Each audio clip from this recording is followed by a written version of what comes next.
தவில் instrument start பண்ண ஸ்டேஜில் பார்க்குறவங்க எல்லாருமே நிறைய பேர் வந்து எதுக்கு பொம்பளை பிள்ளைக்கு எதுக்கு தவில், வயலின், வீணை அந்த மாதிரி பெண்களுக்கு ஏற்ற இன்ஸ்ட்ருமெண்ட்டாக கற்றுருக்கலாமே, எதுக்காக தவில்? எனக்கு நேராகவே அவ்வளோ பேர் கேட்டாங்க. அப்போல்லாம் அது ரொம்ப ஹர்ட்டிங்காக இருக்கும்.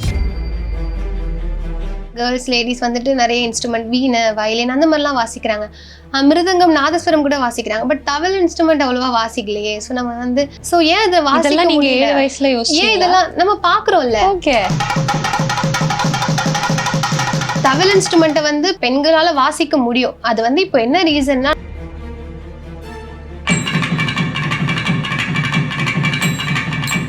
என்ன படிக்கிறீங்கன்னு யாரும் கேட்க மாட்டாங்க, படிக்கிறீங்களான்னு தான் கேட்பாங்க. ரெண்டுத்துக்கும் டிஃப்ரென்ஸ் இருக்கு. சொசைட்டி சொல்றது நல்லா வாசிக்கிறா, எதுக்கு இவெல்லாம் படிச்சு என்ன, படிக்கிறதுக்குலாம் வாய்ப்பே இல்லை, இப்படியே போயிடுவா, அப்படிதான் நிறைய பேர் சொல்லியிருக்காங்க. எனக்கு நேராவே கான்சர்ட் போயிட்டு ரொம்ப நல்ல ஒரு ரீச் இருந்துச்சு. அதுக்கு நெக்ஸ்ட் டேவே வந்து ரொம்ப உடம்பு சரியில்லாமல் போயிட்டு ஒரு 1 month ஹாஸ்பிட்டலில் இருக்கிற ஒரு சிச்சுவேஷன் வந்துச்சு. ஸோ அதுலேருந்தே வந்து வாசிக்கும் போது அந்த பெயின் இருக்கும், ஒரு மாதிரி கையில் ஷோல்டர் பெயின், ஹேண்டில் இருக்கும். சில டைம் இப்பயுமே வாசிக்கும் போது எனக்குன்னு இல்லை, தவில் இன்ஸ்ட்ருமெண்ட் வாசிக்கிற எல்லாருக்குமே அப்படிதான். வாசிக்கும் போது திடீர்னு இந்த எல்லாம் அடிப்பட்ட ரத்தம் வரும்.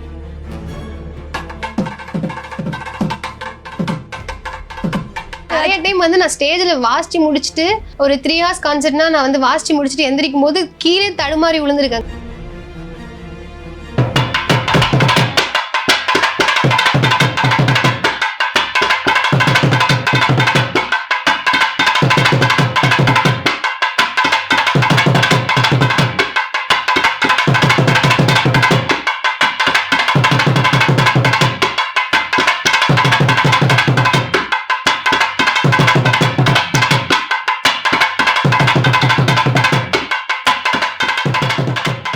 மிஸ் வாவ் தமிழா நேயர்களுக்கு வணக்கம். இப்போ நம்ம கூட பெண் தவில் வித்வான் இருக்காங்க, அமிர்தவர்ஷினி. எக்கச்சக்கமான அவார்ட்ஸ், எக்கச்சக்கமான அப்ரிசியேஷன்ஸ், பெரிய பெரிய ஆட்கள் கிட்ட இருந்து அழகான அப்ரிசியேஷன்ஸ் கிடைச்சிருக்கிற ஒரு இளம் பெண்.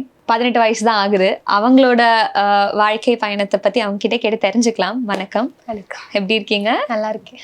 ஓகே, நான் ஃபர்ஸ்ட் உங்ககிட்ட நோட்டீஸ் பண்ணதே கையில் நிறைய கயிறு இருக்கு. ஸோ கடவுள் மேலே அவ்வளோ நம்பிக்கையா? கடவுள் மேல நம்பிக்கை இருக்கு. பட் வந்து அப்பா அம்மா எனக்கு திருஷ்டி அதிகமா இருக்கு அப்படின்னு சொல்லிட்டு நிறைய கட்டியிருக்கு. திருஷ்டி பத்தி பேசும்போது அந்த மாதிரி ஏதாச்சும் இன்சிடென்ட்ஸ் அவங்களுக்கு ஃபேஸ் பண்ணியிருப்பாங்களா? அதனால தானே ஃபேஸ் பண்ணியிருக்காங்க. ஏதாச்சும் ஒரு இன்சிடென்ட் மறக்க முடியாத ஒரு? இப்போ வந்து ரீசெண்டாக ஒரு கான்சர்ட் போயிட்டு ரொம்ப நல்ல ஒரு ரீச் இருந்துச்சு. அதுக்கு நெக்ஸ்ட் டேவே வந்து ரொம்ப உடம்பு சரியில்லாமல் போயிட்டு ஒரு 1 month ஹாஸ்பிட்டலில் இருக்கிற ஒரு சிச்சுவேஷன் வந்துச்சு. ஸோ அதுலேருந்தே வந்து இந்த திருஷ்டிலாம் ரொம்ப பயந்து இந்த மாதிரி. ஓகே, எவ்வளோ கயிறு இருக்கு? நிறைய இருக்கு. அதை மறைக்கிறதுக்காக தான் வாட்ச் பண்ணுறேன். இன்னொன்று உங்ககிட்ட கேட்கணும்னு இருந்தது உடை. இந்த ஒரு ட்ரெஸ் தான் நான் எல்லாத்துலயும் பார்க்கும்போதும் மெஜாரிட்டி இந்த ட்ரெஸ் தான் போட்டிருக்கீங்க. அது பிடிச்சதான் ஏன்னா சாரி ப்ரிஃபர் பண்ணுவாங்க நிறைய பேர். வாசிக்கிறது வந்து ட்ரெடிஷ்னல் இன்ஸ்ட்ருமெண்ட் அப்படின்றனால ட்ரெடிஷ்னல் வியர் பண்ணியிருக்கேன். ஸோ நம்ம தவிலுக்கு வரும்போது 7 வயசுல இருந்து கற்றுக்க ஆரம்பிச்சிங்க இல்லையா? ஸோ நமக்கு ஃபேமிலியாவே இந்த ஃபீல்டில் தான் நீங்கள் இருக்கீங்க.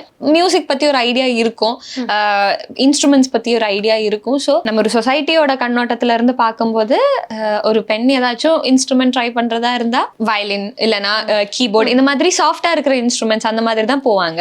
ஸோ தவில்னு வரும்போது அதுல நிறைய பவர் தேவைப்படுற ஒரு இன்ஸ்ட்ருமெண்ட் இல்லையா? 7 வயசுல நீங்க அதை ஸ்டார்ட் பண்றீங்கன்னா அதை பத்தி தெரிஞ்சுக்கிறதுக்கு அந்த வயசுல அது உங்களுக்கு புரியறதுக்கான ஒரு சாஹச்சரியம் இருந்துச்சா? எப்படி? I am coming from a traditional music family. So அப்படின்றனால எனக்கு வந்து ஆட்டோமேட்டிக்காக மியூசிக் மேலே ஒரு இன்ட்ரெஸ்ட் இருந்துச்சு. அதுவும் வந்து பர்டிகுலராக ரிதம் சைடில் ரொம்ப இன்ட்ரெஸ்ட் இருந்துச்சு.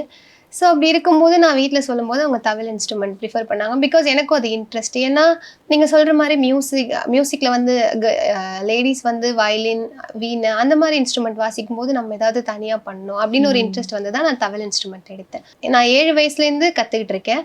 ஒரு 10-11 வயசு அப்போ தான் நான் ஃபஸ்ட்டு கான்சர்ட் வந்து பண்ணேன். ஸோ அந்த வயசில் வந்து எப்படி இருந்துச்சுன்னா, ஏதோ நமக்கு ஒரு விஷயம் சொல்லி கொடுக்குறாங்க, ஸோ நம்ம சொல்லி கொடுக்குறாங்க, நம்ம போகிறோம், நம்ம போய் ஸ்டேஜில் வாசிக்கிறோம், அவ்வளோதான். அதை தவிர வந்து அப்போல்லாம் எனக்கு வந்து எந்த பயமுமே இருக்காது. இப்போ இதை சொல்லி கொடுக்குறாங்க, நம்ம போய் இன்னைக்கு வந்து வாசிக்கிறோம், அவ்வளோதான், முடிஞ்சு போச்சு. அதை தவிர நான் வேற எதை பற்றியுமே யோசிச்சதில்லை. பட் வளர வளர வந்து ரெஸ்பான்சிபிலிட்டிஸ் அதிகமாகுது. இன்னும் நல்லா வாசிக்கணும், இன்னும் நிறைய விஷயங்கள் தெரிஞ்சுக்கணும், நல்லா வாசிக்கணும். போக போக தான் இப்போதான் வந்து எனக்கு ஒரு ஸ்டேஜ் போகிறோம் அப்படின்னா அந்த ஒரு பயமே வருது. ஏன்னா நம்ம வாசிக்கிறத பாக்குறதுக்கு நிறைய பேர் இருக்காங்கும் போது நம்ம இன்னும் நல்லா வாசிக்கணும். அந்த பயம்லாம் வந்து எனக்கு அப்போ இருந்ததே இல்லை. இப்போதான் அந்த பயம்லாம் வருது. அப்ப அதை பத்தி பெருசா ஒரு ஐடியா இல்ல. சோ ஏதோ சொல்லி கொடுத்தாங்க, இதை இன்னைக்கு வாசிக்கிறதுக்கு சொல்லி கொடுத்தாங்க, நம்ம இதை போய் வாசிச்சோம், அவ்வளவுதான், வேற எதுவுமே தெரியாது. அந்த சமயத்துல இப்ப அப்பா அம்மா தான் உங்களுக்கு சஜஸ்ட் பண்ணிருக்காங்க இல்லையா? இப்போ எப்படி நீங்க போய் கேட்டீங்கம்மா எனக்கு ஏதாச்சும் ஒரு இன்ஸ்ட்ருமெண்ட் படிக்கணும் அப்படிதான் கேட்டீங்களா? இதான் தவில் தான் சைடு மேல இன்ட்ரெஸ்ட் இருந்துச்சு. அது வந்து என்னன்னா, நான் அப்பா அம்மா கூட நிறைய கான்சர்ட் போவேன்.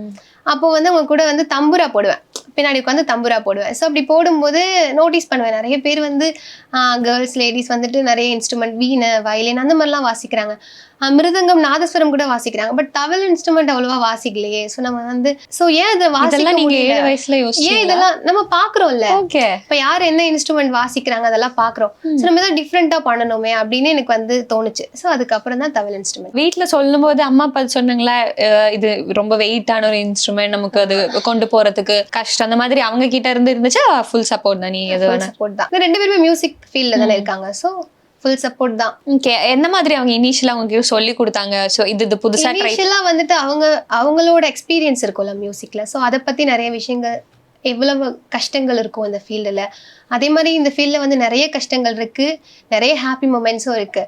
ஸோ அதெல்லாம் அவங்க சொல்ல சொல்ல நிறைய விஷயங்கள் நான் தெரிஞ்சுக்கிட்டேன். ஸோ இப்போ அப்பா அம்மா இப்போ இவ்வளோ வருஷமா இந்த ஃபீல்ட்லேயே இருந்துட்டு வராங்க. ஸோ இந்த கஷ்டங்கள்னு சொல்லும்போது அந்த சமயத்தில் அவங்க ஃபேஸ் பண்ண கஷ்டம் ஆப்வியஸ்லி சொல்லியிருப்பாங்க, நான் இந்த மாதிரி ஃபேஸ் பண்ணியிருக்கேன்மா, மேபி அந்த மாதிரி பேசியிருப்பாங்க. ஸோ ஏதாச்சும் டிஃப்ரென்ஸ் இருக்கா இப்போ உங்களுக்கு இருக்கிற ஒரு நமக்கு இருக்கிற சூழ்நிலையில வர பிரச்சனைகளும் அந்த சமயத்தில் வர சூழ்நிலைகளோட பிரச்சனைகளும் வித்தியாசமா இருக்கா ஏதாச்சும்? இப்போ வந்து என்னன்னா, நான் ஸ்டார்ட் பண்ண ஸ்டேஜில், அதாவது தவில் இன்ஸ்ட்ருமெண்ட் ஸ்டார்ட் பண்ண ஸ்டேஜில் என்னோட own interest, family support. So நான் வந்து தவில் இன்ஸ்ட்ருமெண்ட் ஸ்டார்ட் பண்ணேன். அப்போ வந்து பார்க்குறவங்க எல்லாருமே நிறைய பேர் வந்து எதுக்கு பொம்பளை பிள்ளைக்கு எதுக்கு தவில், வயலின், வீணை, அந்த மாதிரி பெண்களுக்கு ஏற்ற இன்ஸ்ட்ருமெண்ட்டாக கற்றுருக்கலாமே, எதுக்காக தவில், எதுக்கு நேரத்தை வீணடிச்சிட்டு, அதுவும் சுத்தமாக நல்லா வந்துட முடியுமான்னு அப்படின்னு நிறைய பேர் எனக்கு நேராகவே அவ்வளோ பேர் கேட்டாங்க. ஸோ வந்து அப்போல்லாம் அது ரொம்ப ஹர்ட்டிங்காக இருக்கும். ஸோ கொஞ்சம் போக போக போக இன்னும் வந்து நிறைய விஷயங்கள் வந்து வளரதான் தெரிஞ்சுக்கிட்டு அப்போல்லாம் ரொம்ப ஹர்ட் ஆகும். பட் இப்போ அதெல்லாமே ஒரு மோட்டிவேஷனலாக எடுத்துக்கிட்டு இன்னும் சக்ஸஸ்ஃபுல்லாக போகணும் அப்படின்னு சொல்லிட்டு தான். இந்த மாதிரி கஷ்டமா இருக்கும்போது வீட்டில் போய் கேட்பீங்களா, ஏம்மா எல்லாரும் இப்படி சொல்லுவாங்க? இன்னொன்று சொன்னீங்கல்ல, பெண்களுக்கான இன்ஸ்ட்ருமெண்ட் ஏதாச்சும் ட்ரை அப்படி இருக்கா? பெண்களுக்கான இன்ஸ்ட்ருமெண்ட் அப்படின்ட்டு இல்லை, பெண்கள் வாசிக்கிறதுக்கு ஈஸியான இன்ஸ்ட்ருமெண்ட். இப்போ வந்து என்னன்னா, தவில் இன்ஸ்ட்ருமெண்ட் வந்து it's a symbol of king தான், it's not a symbol of queen. Thavil instrument அப்படின்றது ஒரு ராஜவாத்தியம். அது வந்து ஆண்களால் மட்டுமே தான் வாசிட்டு இருந்த ஒரு இன்ஸ்ட்ருமெண்ட். இப்போ என்னன்னா, தவில் இன்ஸ்ட்ருமெண்ட்டை வந்து பெண்களால் வாசிக்க முடியும். அது வந்து இப்போ என்ன ரீசன்னா நான் அதை பற்றி சொல்கிறேன். இப்போது தவில் இன்ஸ்ட்ருமெண்ட் வந்து அந்த காலத்தில் வாசிச்சது அது ஒரு ராஜவாத்தியம், இப்போயே ராஜவாத்தியம் தான். அந்த இன்ஸ்ட்ருமெண்ட் வந்து வாசிக்கணும்னா ஒரு நாள் நைட்டு ஃபுல்லாக ஆண்கள் வந்து ஹேங்கிங் பண்ணி மாட்டிக்கிட்டு வாசிப்பாங்க. ஒரு நாள் நைட்டு சாமி புறப்பாடு நடக்குதுன்னா நைட்லேருந்து மறுநாள் காலைல வரைக்கும் வந்து மாட்டிக்கிட்டு தான் வாசிக்கிறாங்க, ஹேங் பண்ணிட்டு தான் வாசிக்கிறாங்க. வாறு பிடிப்பாங்க, தவில் டியூன் பண்ணுறதுக்கு வாறு பிடிப்பாங்க. 2 பேர் வந்து ஹார்ட் ஒர்க் பண்ணி தான் அந்த வாறு பிடிப்பாங்க. இன்னும் அப்போ அந்த காலத்துல வந்து ஆடியோ சிஸ்டம் சப்போர்ட் கிடையாது. ஸோ வந்து தவில்ன்றது ஒரு ராஜவாத்தியம், ரொம்ப சவுண்டா இருக்கக்கூடிய ஒரு இன்ஸ்ட்ருமெண்ட், ரொம்ப அழுத்தமா வாசிக்கக்கூடிய ஒரு இன்ஸ்ட்ருமெண்ட். அப்போ இருந்த அந்த சூழல்ல இருந்த அதே இன்ஸ்ட்ருமெண்ட் இப்பயும் அதே மாதிரி இருந்துச்சுன்னா பெண்களால கண்டிப்பா வாசிக்க முடியாது. ஓகே. பட் இப்போ வந்து ஹேங் பண்ணி வாசிக்கிறது 50% வந்து தவில் இன்ஸ்ட்ருமெண்ட் ஒரு ஸ்டேஜ் பர்ஃபார்மன்ஸ்க்கான ஒரு இன்ஸ்ட்ருமெண்டா இருக்கு, 50% தான் ஹேங் பண்ணிட்டு வாசிக்கிற மாதிரி இருக்கு. அண்ட் வந்து ஒரு 90% ஆடியோ சப்போர்ட்டோட தான் நம்ம இப்போ வாசிக்கிறோம். ஸோ வந்து நான் இந்த தவில் இன்ஸ்ட்ருமெண்ட் பத்தி என்னோட புரிதல் இதுதான். பெண்களால இப்போ வாசிக்க முடியுதுன்னா அது காரணம் ஆடியோ சிஸ்டம் இருக்கு. அதையும் தாண்டி ஹேங் பண்ணிட்டு என்னால் இப்பயும் வாசிக்க முடியாது. டு பி ஹானஸ்ட், என்னால் இப்பயும் ஹேங் பண்ணிட்டு வாசிக்க முடியாது. நான் எப்போ என்னால் ஹேங் பண்ணிட்டு வாசிக்க முடியுதோ, ஆடியோ சிஸ்டம் இல்லாமல் என்னால் வாசிக்க முடியுதோ, அப்போதான் நான் ஒரு முழுமையான கலைஞர். அது வரைக்கும் இப்போ வந்து இந்த ஆடியோ சிஸ்டம் சப்போர்ட் இதெல்லாம் இருக்கிறனால நான் தவில் வாசிக்கிறேன். இன்னும் நிறைய பெண்கள் வாசிக்கிறாங்க. ஸோ காரணம் இதுதான். அந்த எனர்ஜியும் நமக்கு கண்டிப்பா வேணும் இல்லையா அது வாசிக்கும் போது? இப்போ சின்ன வயசு, இப்போ ஒரு 7 வயசுல நமக்கு இருக்கிற பவர், நம்ம கைக்கு இருக்கிற பவர், விரலுக்கு இருக்கிற பவர் கண்டிப்பா அது வாசிக்கிற அளவுக்கு எப்படி இருக்கும்னு ஒரு இது இருக்காது இல்லையா? ஸோ அது இனிஷியலா ஸ்டார்ட் பண்ணும்போது அவ்வளோ பவர் கொடுத்து அடிக்கிறது உங்களுக்கு எப்படி இருந்துச்சு? அப்போ வந்து வாசிக்கும் போது அந்த பெயின் இருக்கும், ஒரு மாதிரி கையில ஷோல்டர் பெயின், ஹேண்ட்ல இருக்கும். சில டைம் இப்பயுமே வாசிக்கும் போது எனக்குன்னு இல்லை, தவில் இன்ஸ்ட்ருமெண்ட் வாசிக்கிற எல்லாருக்குமே அப்படிதான். வாசிக்கும் போது திடீர்னு இதெல்லாம் அடிப்பட்ட ரத்தம் வரும். ஸோ அந்த மாதிரிலாம் இருக்கிறது காமன் தான். இப்பயுமே அந்த மாதிரி தான். ஸோ முதல்ல எப்போது அடிச்சடிச்சு ரொம்ப ரத்தம் வந்து? கரெக்டாக எக்ஸாக்டாக ஞாபகம் இல்லை, பட் சில டைம் ரொம்ப ரேராக தான். ஃபர்ஸ்ட் முதல்ல வாசிச்சது ஞாபகம் இருக்கா? எந்த ஸ்ருதி? ஃபர்ஸ்ட் வந்து நான் வீட்டில் வந்து கற்றுக்கிட்டு தான் இருந்தேன். நான் வந்து கற்றுக்கிட்டு இருக்கும்போது நான் இன்னைக்கு மியூசிக்ல வந்து இப்போ நான் இந்த ஃபீல்ட்ல இருக்கேன்னா அதுக்கு காரணம் வந்து ஃபேமிலி சப்போர்ட், அப்பா அம்மா சப்போர்ட். அதையும் தாண்டி எனக்கு ஒரு எஸ்என்எஸ் தாத்தா அப்படின்னு சொல்லிட்டு ஹரித்வாரமங்கலம் அவங்க எனக்கு வந்து ரொம்ப ஃபுல் சப்போர்ட். அவங்க ஃபர்ஸ்ட் நான் வீட்டில் வந்து தவள் வாசிச்சுட்டு இருந்தேன், சும்மா கத்துட்டு இருந்தேன். குரு வந்து சொல்லி கொடுத்துட்டு இருந்தாங்க, வீட்டில் கத்துக்கிட்டு இருந்தேன். அப்போ வந்து ஹரித்வாரமங்கலத்துல வந்து பங்குனி திருவிழா நடக்கும். ஸோ அதுக்காக பத்திரிக்கை கொடுக்கறதுக்காக தாத்தா ஒரு டைம் வீட்டுக்கு வந்திருந்தாங்க. வீட்டுக்கு வந்திருந்தப்போ நான் வீட்டில் இருந்து சும்மா வாசிச்சுட்டு இருந்தேன். வாசிச்சுட்டு இருந்ததை பார்த்துட்டு அவங்க தான் சொன்னாங்க, இந்த வருஷம் திருவிழாவில் பாப்பா வாசிக்கணும் அப்படி சொன்னாங்க. அப்படி சொல்லும்போது அப்புறம் ஓகேன்னு சொல்லிட்டு அந்த ப்ரோக்ராம் வாசிக்கிறதுக்காக எனக்கு கொஞ்சம் தயார் பண்ணிக்கிட்டு அப்போ வாசித்தேன். அதுதான் ஃபஸ்ட்டு ப்ரோக்ராம் ஹரித்வாரமங்கலத்தில் வாசித்தேன். அப்போ வந்து தாத்தா ஃபஸ்ட்டு ஒரு டைட்டில் கொடுத்தாங்க, பாலப்பருவ செல்வி அப்படின்ட்டு. ஸோ அது ரொம்ப சந்தோஷமான விஷயம். அதுதான் ஃபஸ்ட்டு ப்ரோக்ராம். எனக்கு அது ரொம்ப ஹாப்பியான ஒரு கான்செப்ட். அது ஃபர்ஸ்ட் அதை என்ன வாசிச்சிங்கன்னு வாசிச்சு காட்டலாமா?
ஃபஸ்ட்டு கான்சர்ட்டில் வந்து நான் அப்போ லேர்னிங் ப்ராசஸில் தான் இருந்தேன்.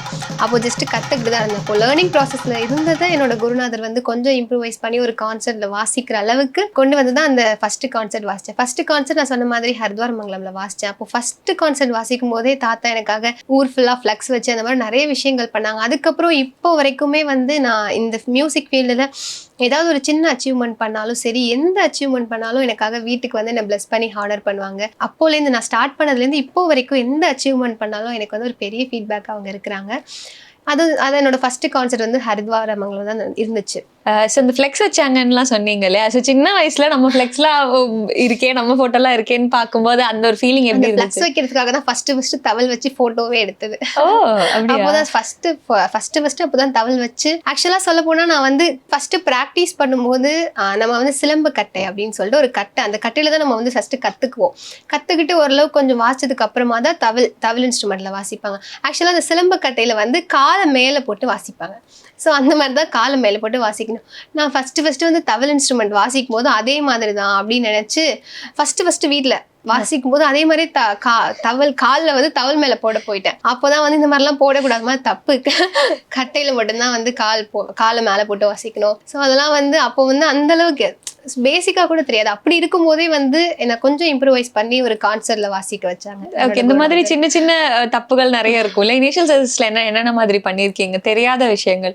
தமிழ் வாசிக்க ஸ்டார்ட் பண்ணப்போ அப்போ வந்து இப்போ ஒரு கான்சர்ட் நடந்துட்டு இருக்குன்னா திடீர்னு எனக்கு கால் அடிச்சுன்னா நான் யார்ட்டையும் கேட்கலாம் மாட்டேன். நான் பாட்டி இறங்கி போய் சேர்ல உட்காந்துட்டு கொஞ்ச நேரத்துக்கு அப்புறம் நானே திரும்ப வந்து அந்த மாதிரிலாம் பண்ணிட்டு இருந்தேன். அதுக்கப்புறம் என்ன பண்ணுவேன்னா, இப்போ தனியா ஒருத்தர் யாராவது ஆப்போசிட்ல வாசிக்கிறாங்கன்னா அவங்க வாசிக்கிற வரைக்கும் எனக்கு தான் வேலை இல்லையேன்னு சொல்லிட்டு கூடலாம் கழட்டி வச்சுட்டு நான் ஏதாவது பண்ணிருப்பேன். அப்புறம் அவங்க நிறுத்ததுக்கு அம்மா திரும்ப கூட தேடி திரும்ப கூட போட்டு திரும்ப வாசிக்க ஆரம்பிப்பேன். ஸோ அந்த மாதிரிலாம் தான் நிறைய விஷயங்கள் அந்த மாதிரி தான் பண்ணியிருக்கேன். இது வந்து திட்டு வாங்கியிருக்கீங்களா? நிறைய ஜாம்பவான் கிட்ட எல்லாம் நீங்க அப்ரிசியேஷன் வாங்கியிருக்கீங்க. அதே மாதிரி இந்த மாதிரி ஏதாச்சும் திட்டு வாங்கினது இல்லை. அது வந்து அப்போ அந்த அறியா பருவத்துல வந்து எதுவுமே தெரியாம பண்ணேன். இப்போ அப்படி இல்லை, நான் சொல்றது ரொம்ப சின்ன பிள்ளையா இருக்கும்போது. இப்போ இந்த மாதிரி விஷயங்கள் இன்ட்ரெஸ்டிங்காக நிறைய விஷயங்கள் இருந்தாலும் ஸ்ட்ரகிள்ஸ் கண்டிப்பா ஆப்வியஸ்லி பல விதத்துல இருக்கும் இல்லையா? ஒன்று ஃபிசிக்கலாக இருக்கிற ஒரு ஸ்ட்ரகிள் ஒன்று இருக்கும், இன்னொன்று சொசைட்டி கிட்ட இருந்து வர ஒரு ப்ரெஷர், அந்த மாதிரி விஷயங்கள் இருக்கும். மேபி இந்த 7 வயசுல 10 வயசுலலாம் அதை பத்தி தெரிஞ்சுக்கிறதுக்கான ஒரு இது இருக்காது. எப்போதுல இருந்து அது கான்சியஸா நோட்டீஸ் பண்ண ஆரம்பிச்சீங்க? ஃபிசிக்கல் ஸ்ட்ரகிள்ஸ்னா வந்து நிறைய இருக்கு. இப்போ வந்து இந்த இன்ஸ்ட்ருமெண்ட் ரொம்ப ஹார்டா இருக்கும். ஸோ வாசிக்கிறது ரொம்ப கஷ்டம். எல்லா டைமும் வந்து நமக்கு ஆடியோ சிஸ்டம் வந்து 100% வந்து ஃபுல்ஃபில்லாக இருக்குமான்னு கேட்டால் கிடையாது. சில டைம் வந்து ஆடியோ ரொம்ப வைக்காம கூட இருப்பாங்க. அந்த டைம்ல ரொம்ப நம்ம அழுத்தமாக வாசிக்கிற மாதிரி இருக்கும். ஸோ அந்த மாதிரி டைம்லலாம் ரொம்ப இந்த கை வலிக்கும், இந்த கையும் வலிக்கும். அதே மாதிரி நம்ம இப்போ நார்மலாக வாசிக்கிற கான்சர்ட்டுக்கு ஒரு கான்சர்ட்ல ரொம்ப நேரம், இப்போ 3 hours டியூரேஷன்னா நம்ம எக்ஸ்ட்ராவா சில டைம் வாசிச்சோம்னாலும் அந்த கை வந்து கூடலாம் கழட்டினதுக்கு அப்புறமா இந்த இடமே ஒரு மாதிரி நீ மடக்க முடியாத அளவுக்கு அந்த மாதிரி பெயின்லாம் இருக்கும். ஸோ அந்த மாதிரி நிறைய விஷயங்கள் இருக்கு. இப்போ வந்து இவ்வளோ இயர்ஸாக வந்து நான் தவளை கீழே வச்சு வாசிச்சுட்டு இருந்தேன். அப்போ கீழே வச்சு வாசிக்கும் போது எனக்கு அவ்வளோவா தெரியாது. ஏன்னா எனக்கு வந்து மடியில் வைக்கிற அளவுக்கு வெயிட் தாங்காத அளவுக்கு நான் வந்து கீழே வச்சு வாசிச்சுட்டு இருந்தேன். இப்போ ஒரு 2 இயர்ஸாக தான் வந்து நான் தவளை மேலே வச்சு வாசிக்க ஆரம்பித்தேன். அது எதனாலன்னா என்னோட குருநாதர் கலைமாமணி கோவிலூர் கேஜி கல்யாண சுந்தரம் தாத்தா. நான் தாத்தாட்ட கிளாஸ் போனதுலேருந்தே அவங்க எப்போ பார்த்தாலும் சொல்கிறது, மடியில் வச்சு தவளை வாசி, அப்போ தான் உனக்கு அந்த பிடித்தம் கிடைக்கும் அப்படின்னு சொல்லிட்டே இருப்பாங்க. ஆனால் நான் வந்து அவங்க சொல்கிறாங்கன்றதுனால கிளாஸில் மட்டும் அந்த மாதிரி வாசிச்சுட்டு வெளில கச்சேரியில் வாசிச்சா, ப்ரோக்ராமில் வாசிச்சா கீழே வச்சு வாசிச்சு தான் பழக்கம். ஸோ அந்த மாதிரியே இருக்கவும் நான் ஒரு 2 வருஷம் முன்னாடி இன்னும் நல்லா வாசிக்கணும், சரி என்னன்னாலும் பரவாயில்ல மடியில் வச்சு வாசிக்கலாம் அப்படின்னு சொல்லிட்டு தான் மடியில் வச்சு வாசிக்க ஆரம்பிச்சேன். அதுலேருந்து இப்போ வரைக்கும் மடியில் தான் வச்சு வாசிக்கிறேன். மடியில் வச்சு வாசிக்க ஆரம்பிச்சதுக்கு அம்மா இன்னும் கால் வலிக்குது. அதாவது ஒரு கீர்த்தனைக்கு தான் காலில் வைக்க முடியுது, அதுக்கப்புறமா எடுத்துட்டு தான் திரும்ப வைக்கிற மாதிரி இருக்கு. ஸோ அந்த மாதிரி ஃபிசிக் ப்ராப்ளம்லாம் இருக்கும். இப்போ வந்து ஜென்ஸோட ஸ்ட்ரென்த்தும் உமனோட ஸ்ட்ரென்த்தும் வந்து ஒன்றே கிடையாது. ஸோ அந்த மாதிரி கால் வலி, கால் பிரச்சனை, ஸோ அந்த மாதிரி தான் இருக்கு. ஓகே. ஸோ அந்த மாதிரி நிறைய டைம் வந்து நான் ஸ்டேஜில் வாசிச்சு முடிச்சுட்டு ஒரு 3 hours கான்சர்ட்னா நான் வந்து வாசிச்சு முடிச்சுட்டு எந்திரிக்கும் போது கீழே தடுமாறி விழுந்திருக்கேன், கால் வலி தாங்காம. அந்த மாதிரிலாம் நடந்திருக்கு. ஸோ இது மாதிரி ஏதாச்சும் கான்சர்ட் பண்ண முடியாம எல்லாம் போயிருக்கா? அந்த மாதிரி வலி இருக்கிறதுனால லைக் இந்த ஒரு ரீசன்னால எங்கேயாச்சும் வாசிக்க முடியாம போயிருக்கா? கான்சர்ட் ஒரு நாள் இருக்குன்னா அதில் வந்து மார்னிங் ஈவினிங் அந்த மாதிரி இருந்துச்சுன்னா எனக்கு கை பெயின் இருக்கும். காலைல வாசிச்சு முடிச்சிட்டேன்னா உடனே ஈவினிங் வாசிச்சோம்னாலும் எனக்கு அந்த பெயின் இருக்கும். ஸோ அப்படி இருக்கும்போது மார்னிங் நல்லா வச்சுட்டேன்னா ஈவினிங் அவ்வளோ வாசிக்க முடியாது, இந்த பெயின் ரொம்ப இருக்கும் கையில். அதுக்கு முன்னாடி டேஸ்லாம் இப்போ ஒரு 3 days ப்ரோக்ராம் கண்டினியூஸாக இருக்குன்னா மார்னிங் ஈவினிங் இருக்குன்னா அவ்வளோவா என்னால் வாசிக்க முடியாது. அதாவது ஒரு நாள் தான் ஈவினிங் வாசிச்சேன்னா அந்த பெயின் இருக்கும். ஸோ அது இல்லாம இப்போ சொசைட்டி கிட்ட இருந்து வர ஒரு ப்ரெஷர், அவங்களோட ஒரு கண்ணோட்டமே டிஃப்ரெண்டா இருக்கும். ஸோ அந்த மாதிரி எப்போ நீங்க கவனிக்க ஆரம்பிச்சீங்க? சோஷியல் மீடியா பொறுத்த வரைக்கும் பை காட்ஸ் கிரேஸ் வந்து எனக்கு 90% வந்து பாசிட்டிவ் கமெண்ட்ஸ் தான் இருக்கும். ஸோ அது ரொம்ப சந்தோஷமா இருக்கும். இப்போ சொசைட்டி கிட்டேருந்து வரதுனா நான் ஃபர்ஸ்ட் சொன்ன மாதிரியே ஸ்டார்ட் பண்ண ஸ்டேஜில் வந்து நிறைய பேர் வந்து நான் சொன்ன மாதிரி எதுக்கு பொம்பளை பிள்ளைக்கு தவளை, பெண்களுக்கு வரக்கூடிய இன்ஸ்ட்ருமெண்ட்டாக ஏதாவது வாசிச்சா பரவாயில்ல, எதுக்கு தேவையில்லாம டைம் வேஸ்ட் பண்ணிட்டு அப்படிலாம் சொன்னாங்க. அது ஒரு பக்கம் கஷ்டமா இருக்கும். இன்னொன்று வந்து என்னன்னா சொசைட்டியோட பார்வைன்றது என்னன்னா தவில் வாசிக்கிறவங்க, நாதஸ்வரம் வாசிக்கிறவங்க படிச்சிருக்க மாட்டாங்க அப்படின்றது தான் வந்து சொசைட்டியோட பார்வை. அது காமனா இருக்கிறது. இப்போ அந்த மாதிரி இருக்கும்போது நான் தவில் வாசிக்கிறேன், அப்போ வந்து யாராவது நான் வாசிச்சு முடிச்சுட்டு இறங்கும் போது யாராவது வந்து கேட்டாங்க என்கிட்ட வந்து பேசினாங்கன்னா என்ன படிக்கிறீங்கன்னு யாரும் கேட்க மாட்டாங்க, படிக்கிறீங்களான்னு தான் கேட்பாங்க. ரெண்டுத்துக்கும் டிஃபரன்ஸ் இருக்கு. படிக்கிறீங்களா, நான் படிக்கவே இல்லை அப்படின்னு தான் நிறைய பேர் நினைச்சிட்டு இருக்காங்க. பிகாஸ் நான் வந்து அதாவது சொல்றது எல்லாரும் இப்போ சொசைட்டி சொல்றது நல்லா வாசிக்கிறா, எதுக்கு இவெல்லாம் படிச்சு என்ன படிக்கிறதுக்குலாம் வாய்ப்பே இல்லை, இப்படியே போயிடுவா, அப்படிதான் நிறைய பேர் சொல்லியிருக்காங்க எனக்கு நேராவே. ஸோ வந்து நான் எதனால ஃபர்ஸ்ட் ஆஃப் ஆல் நான் இப்போ லா ஃபர்ஸ்ட் இயர் படிக்கிறேன். லா வந்து ரெகுலரில் ஃபர்ஸ்ட் இயர் படிக்கிறேன். பிஎஃப்ஏ மியூசிக் வந்து கரஸ்பாண்டன்ஸில் மெட்ராஸ் யூனிவர்சிட்டியில் படிக்கிறேன். ஸோ எனக்கு வந்து லாவும் இருக்கணும், லான்றது என்னோட இன்ட்ரெஸ்ட், அதே மாதிரி மியூசிக் இருக்கணும், ரெண்டுமே சைமல்டேனியஸாக இருக்கணும்னு தான் லா ரெகுலரில் போட்டிருக்கேன். பிஎஃப்ஏ மியூசிக் வந்து கரஸ்பாண்டன்ஸில் மெட்ராஸ் யூனிவர்சிட்டியில் போட்டிருக்கேன், ரெண்டுமே ஃபர்ஸ்ட் இயர். இப்போ என்னன்னா நான் ஃபர்ஸ்ட் ஆஃப் ஆல் வந்து நான் லா எடுத்ததுக்கு ரீசன் வந்து எனக்கு யூபிஎஸ்சி எக்ஸாம் எழுதணும், யூபிஎஸ்சி கிளியர் பண்ணணும் அப்படின்றது ரொம்ப interest. So IAS exam clear பண்ணணும்னு. இப்போ லா எடுத்தா யூபிஎஸ்சி எக்ஸாமுக்கு நல்ல ஆப்ஷனலாக இருக்குன்றதுனால தான் லா எடுத்தேன். அந்த லா படிக்கணுன்றது ரொம்ப இன்ட்ரெஸ்ட். ஸோ நான் நார்மல் கோர்ஸாக எடுத்திருக்கலாம், பட் வந்து இவ்வளோ பேர் வந்து நான் படிக்கிறேன்னா நினச்சிட்டு நான் ஒரு ப்ரொஃபஷனல் கோர்ஸ் படிக்கணும் அப்படின்னு ரொம்ப ஆசைப்பட்டு தான் லா எடுத்தேன். ஸோ இது வந்து அவங்களோட பார்வையே வந்து நாதஸ்வரம் தவில் வாசிக்கிறவங்க கண்டிப்பாக படிச்சிருக்க மாட்டாங்க அப்படின்றதான். ஸோ அது வந்து ரொம்ப கஷ்டமான ஒரு ஸ்டேட் தான். இப்போயுமே நிறைய பேர் அப்படி தான் நினச்சிட்டு இருக்காங்க. இப்போது நான் ஏதாவது யூடியூப்ல ஒரு வீடியோ வந்து லைக் ஏதாவது நான் இங்கிலீஷில் பேசியோ அப்படியே ஏதாவது இங்கிலீஷில் பேசி போடுறேன்னா நான் ஏதோ வந்து ஒரு பெரிய குற்றம் செஞ்ச மாதிரி. நான் அதான் எல்லாரும் இங்கிலீஷ்ல பேசினா நீங்க வாசிக்கிறது ஒரு பாரம்பரியமான இன்ஸ்ட்ருமெண்ட், அதை வாசிக்கும் போது நீங்க எப்படி இங்கிலீஷ்ல பேசலாம்? அப்ப இங்கிலீஷ்ல பேசினா இங்கிலீஷ்ல பேசுற அளவுக்கு நீங்க படிச்சிருக்கீங்களா அப்போ வந்து இந்த மாதிரி நிறைய கேள்விகள் இருக்கு. ஸோ அதெல்லாம் ரொம்ப கஷ்டமா தான் இருக்கும். என்னை பொறுத்த வரைக்கும் தமிழ்நாடு அளவில் மட்டுமே இந்த தவில் இன்ஸ்ட்ருமெண்ட், நாதஸ்வரம் இன்ஸ்ட்ருமெண்ட் அப்படின்றது இருக்கக்கூடாது. ஸோ இது வந்து உலகளாவிய ஒரு எல்லாருக்கும் தெரியக்கூடிய ஒரு இன்ஸ்ட்ருமெண்ட். எனக்கு நிறைய பேர் வந்து நிறைய கண்ட்ரிலேருந்து ஃபாலோவர்ஸ் இருக்காங்கும் போது நான் இங்கிலீஷில் ஒரு விஷயத்த வந்து போஸ்ட் பண்ணி போட்டால் தான் எல்லாருக்கும் அது போய் சேரும். ஸோ நான் இப்போ என்ன செய்கிறேன்னா, இங்கிலீஷில் ஒரு விஷயம் பேசி போடுறேன்னா மேலே தமிழில் ஃபுல்லாகவே நான் கண்டென்ட் கொடுத்துட்டு தான் பேசுகிறேன். ரொம்ப ரொம்ப கஷ்டமா இருந்த ஒரு மொமெண்ட்னா என்னவா இருக்கும் இந்த கச்சேரிஸ்லாம் நடக்கும்போது? எனக்கு ரொம்ப ட்ரிகர் ஆகுற ஒரு விஷயம் அப்படின்னா,